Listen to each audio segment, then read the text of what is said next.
عنوان مواخات مدینہ۔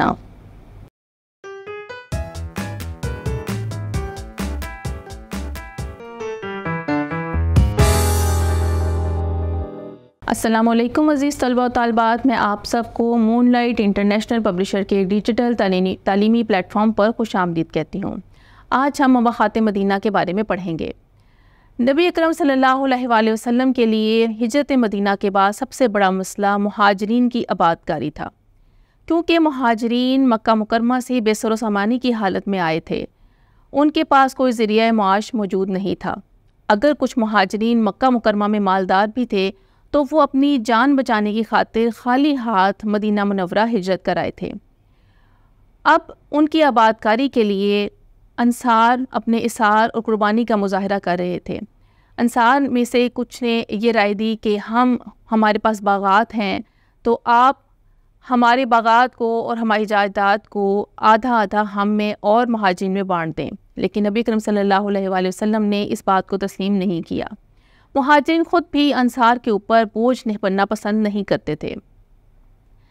اب نبی کریم صلی اللہ علیہ وآلہ وسلم نے مہاجرین کی آبادکاری کے لیے تمام مہاجرین و انصار کو، جن کی کل تعداد اس وقت 90 تھی،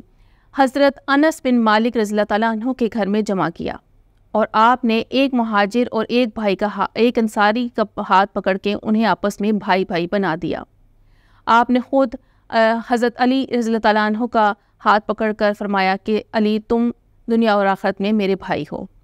اس کے بعد نبی کریم صلی اللہ علیہ وآلہ وسلم نے ان تمام انصار مہاجرین کو آپس میں بھائی بھائی بنایا، جن میں حضرت ابوبکر صدیق رضی اللہ تعالیٰ عنہ کو حضرت خارجہ بن زید کا بھائی بنا دیا، حضرت عبد الرحمن بن عوف رضی اللہ تعالیٰ عنہ کو حضرت سعد بن ربیع کا بھائی بنا دیا گیا، حضرت عمار یاسر رضی اللہ تعالیٰ عنہ کو حضرت حذیفہ بن یمان رضی اللہ تعالیٰ عنہ کا بھائی بنایا گیا۔ غرض اس طرح سے نبی کریم صلی اللہ علیہ وآلہ وسلم نے تمام انصار مہاجر کو آپس میں بھائی بھائی بنا دیا، لیکن مہاجرین نے انصار کے اوپر بوجھ نہیں بنے اور انہوں نے خود جو ہے وہ اپنا کام شروع کیا، کوئی نہ کوئی ذریعہ روزگار ان کی انصار کی مدد سے تلاش کیا اور اپنے پاؤں پر کھڑے ہوئے۔ جس طرح حضرت ابوبکر صدیق رضی اللہ تعالیٰ عنہ نے کپڑے کی تجارت شروع کر دی، حضرت عثمان رضی اللہ تعالیٰ عنہ نے بھی کھجور کی تجارت شروع کر دی، اور اس طرح دیگر صحابہ کرام رضی اللہ تعالیٰ عنہم جو مہاجرین تھے انہوں نے چھوٹے بڑی تجارت جو ہے وہ شروع کر دی، کیونکہ مکہ میں ان کا کام زیادہ تر تجارت کا تھا، اور جو انصار تھے ان کا کام جو تھا وہ کاشتکاری کا تھا۔ حضرت سعد بن ربیع، جن کو حضرت عبد الرحمن بن عوف رضی اللہ تعالیٰ عنہ کا بھائی بنایا گیا تھا، انہوں نے حضرت عبد الرحمن بن عوف رضی اللہ تعالیٰ عنہ سے کہا کہ میں انصار میں سب سے زیادہ مالدار ہوں، تو میں اپنا آدھا مال جو ہے وہ آپ کو بانٹ دیتا ہوں۔ تو یہاں تک کہ حضرت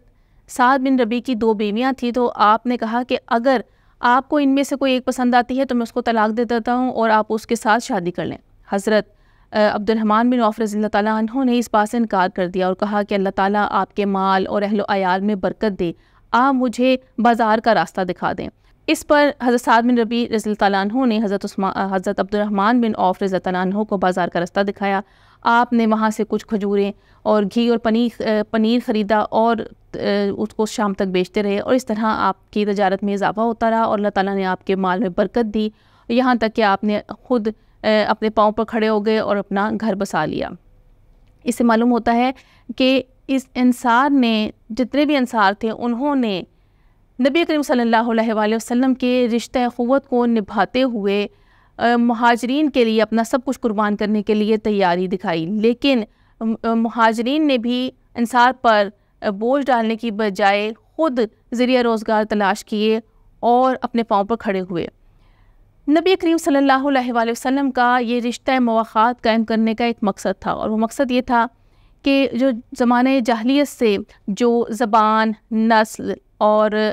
قوم اور علاقے کے لحاظ سے، جو وطن کے لحاظ سے تعصب تھے، اس کو ختم کیا جائے اور بتایا جائے کہ جو عزت اور معیار ہے وہ صرف تقویٰ سے کی بنیاد پر حاصل ہوتا ہے، کسی علاقے اور قوم سے تعلق رکھنے سے نہیں ہوتا۔ اور تمام مسلمان جو ہیں وہ